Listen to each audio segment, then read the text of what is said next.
What we're waiting for is, we're waiting for the scores. We're actually not too far away from hearing the official scores for Chavez Jr. versus Marcos Reyes. In my opinion, Chavez Jr. won. Shout out to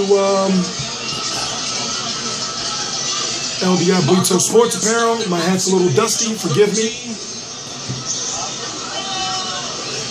Let me mute this so we can talk for a minute. It's well after midnight, and if you've been following the channel, I've been promoting this fight all week. Hold on, here we go. Scorecards with the unanimous decision. Here the score. Real time. Judge at ringside, Miguel Acuna scores about 97-92. Judge Ruben Carrion sees it 98-91. And Oren Schellenberger scores about 96-93. All three in favor of the winner, Julio Cesar Chavez Jr.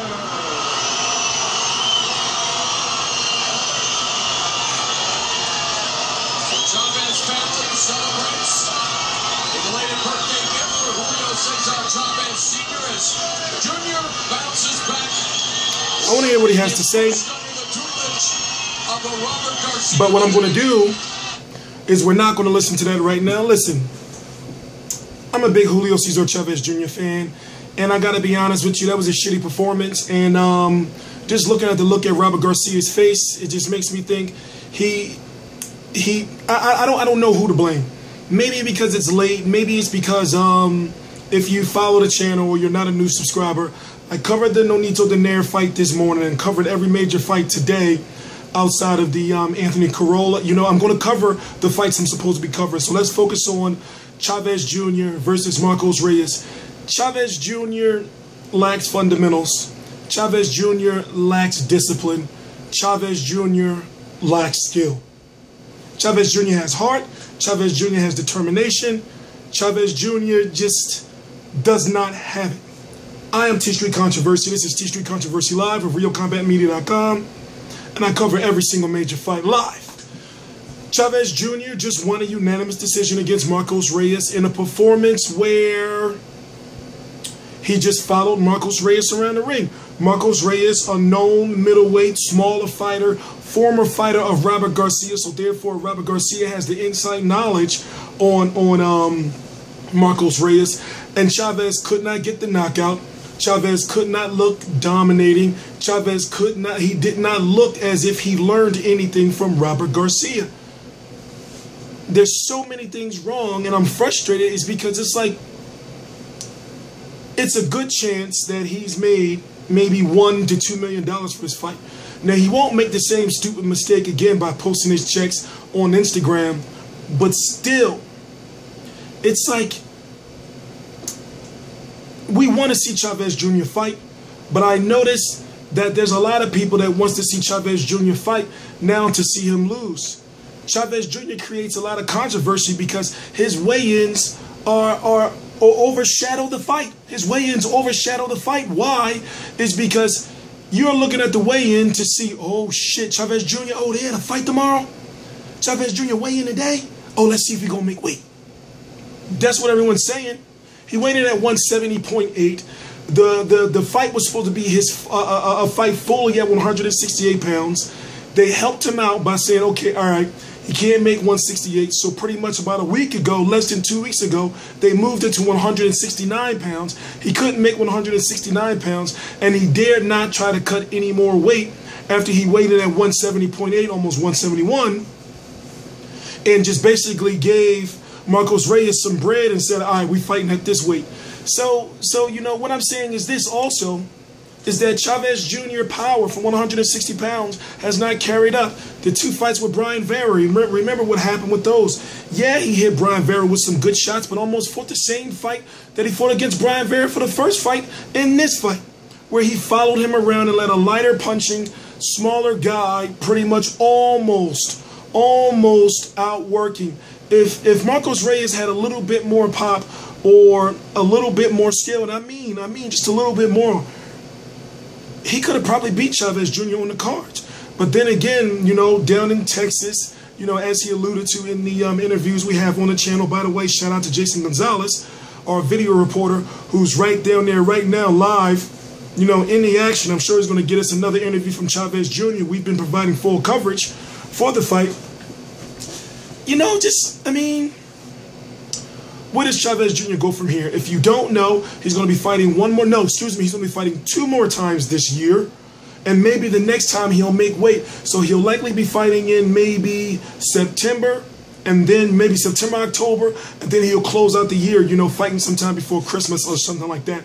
That's what the plan is supposed to be. Maybe during one of those fights, he'll make 168 pounds. And we'll figure out what weight division he's in. But in my personal opinion,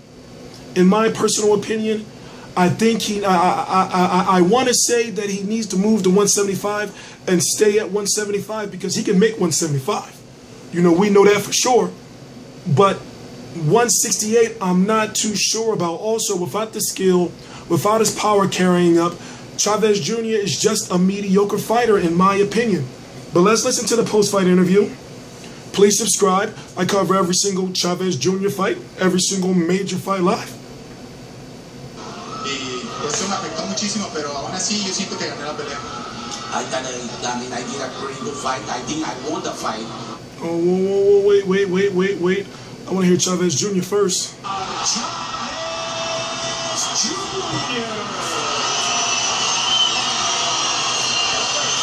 I mean, this goddamn guy, man. Chavez family celebrates a belated birthday gift for Julio Cesar Chavez Sr. as Jr. bounces back with a win. His first under the tutelage of Robert Garcia, but then again, how much can you celebrate when you don't do your professional duty and make weight?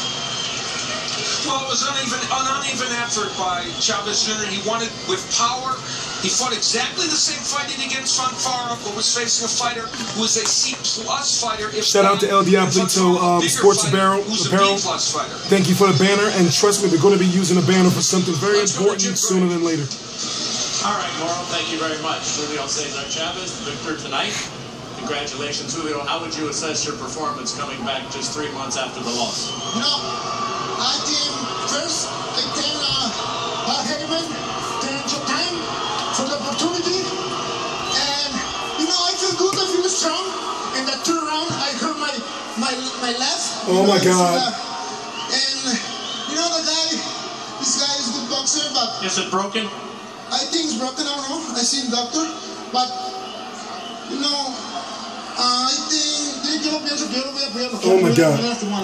With all respect to Dorado Reyes, I think if I would have hurt my hand, I would have knocked him out. Was it simply a case tonight where you were bigger and I want to see an X-ray. weighed much more than a man who usually is a middleweight? You know, I connect the best punches, you know, in the chin, in the body. I hurt him, but I don't can finish him because I hurt my hand. But you know, I open for, you know, the guy he want a rematch, okay, or whatever, you know. A rematch. Well, he threw double the punches. Were you active enough tonight? Yes, because he landed a lot of punches, but miss a lot, you know, miss a lot, and the best punches, I hurt him. Julio. He never hurt me. I felt that I hit him the most punches and hurt him a lot more times. I hurt every time I landed. You know, punches hurt. Where would you assess your career is right now going forward? Well, I win. You know, this is big for me. It's good for me, for Robert. You know, I can do it better than tonight. But you know, I win the fight, and this is the important thing, the most important thing. Will you stay at 168 if you could make the weight? Is this where you will stay? Sí, que ya vengo bajando del peso después de estar fuera del ring y me está yendo mejor y voy a pelear 168. Yeah, I'm a fight at 168. Little by little, I'm getting down in weight, and you know, I was out for a long time, so little by little, I'm getting down. Are you happy with what you saw? You know, I think we could have done a lot better. a little more jabs, but I still think, you know, we got the win, and you know, it's a process, little by little. I couldn't do everything with just one fight. Sinceramente yo no di el 50% de por hermano. Él hubiera noqueado, yo sé que hicimos un mucho mejor trabajo y Roberto lo sabe. Yeah, we know we did much better work at the gym, and I know that I could have knocked him out, but you know, things that, you know, it didn't happen. You've never lost here in Texas, Julio. Why do you think these fans are booing? Nunca han perdido en Texas y muchas gracias a toda la gente del Paso. Thank you. Just said hi to everybody in the Paso. Why does he think they're booing? ¿Por qué crees que están luchando? Porque quería que lo noqueara. Because they wanted me to knock him out. Thank you, Julio. Marco. You know, well, we got to listen to Marcos Reyes. What is your assessment of this fight? That head is crazy. More active fighter. You threw double the punches. Did you feel as though you won the fight this evening? Yes, I feel I won the fight. I feel like I do my work. I always boxing him. I show him how I box. Y quisiera agradecerle a toda la gente de Chihuahua, que vino hoy a apoyarme. A toda la gente del Paso. Ustedes dieron la pelea. Please translate that for us. Okay. What did you say? I would like to thank all the people that came from Chihuahua, Mexico to support me. I appreciate that.